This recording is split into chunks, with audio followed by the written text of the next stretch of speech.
Well, good evening, gentlemen, and welcome back to Trembling Mountain Adventures. Symbolism is all around us. Take a moment to think about something as simple as colors. Red can symbolize anger, it can symbolize uh, the need to stop motion.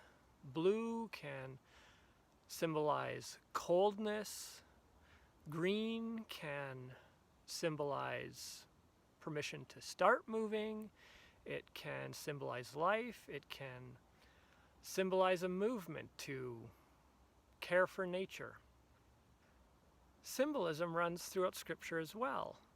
And if we take a moment to think about it, we know this. This isn't new news to us. I think we often miss this, though, or just forget about it as we go through Scripture, because there are things that are written into Scripture that were written in another culture. There's symbolisms that they had in what was being said that we may not have. In light of that, take a moment to think about the first two verses in the Bible, the first two verses of Genesis. In the beginning, God created the heavens and the earth. Now the earth was formless and empty. Darkness was over the surface of the deep, and the Spirit of God was hovering over the waters.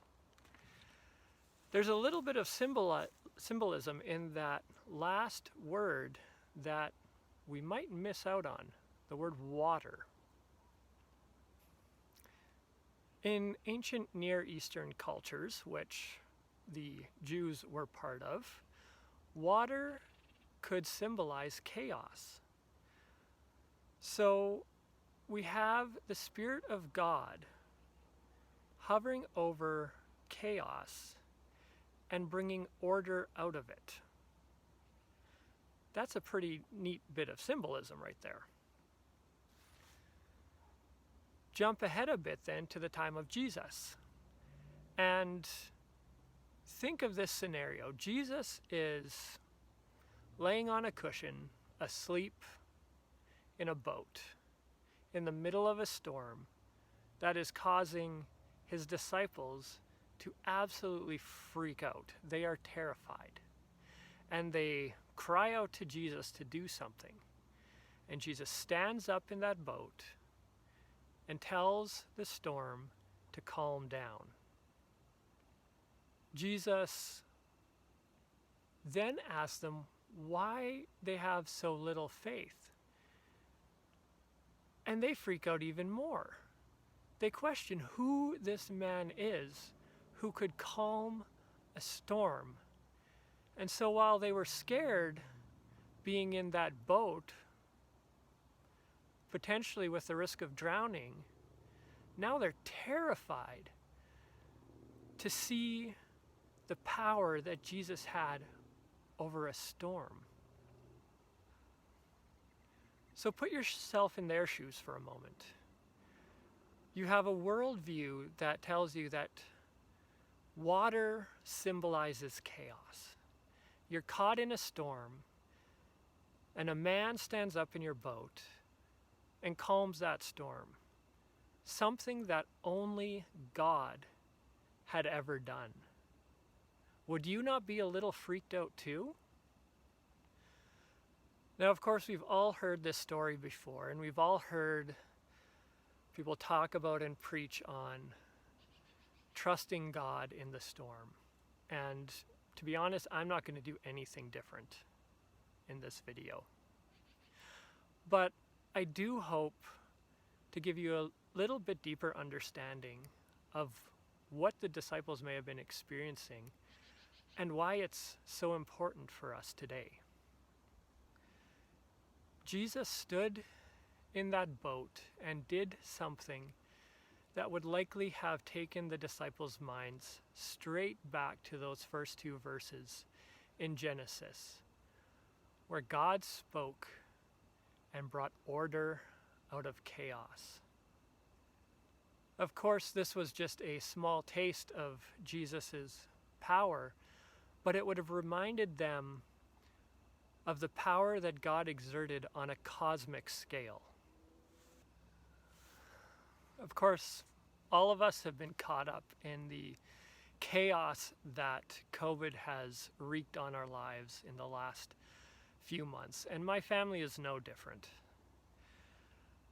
In the middle of June, on a Saturday, my wife and I and our 3 kids drove from Three Hills to Pincher Creek to a house that we thought was going to be our home for the foreseeable future. We unloaded everything into it that afternoon, and the next day we got up and loaded everything back into another trailer because we had realized that there was no way we could live in this house. We spent the next 3 days looking for a new house and found one. But for those days and for days afterwards, I couldn't feel anything.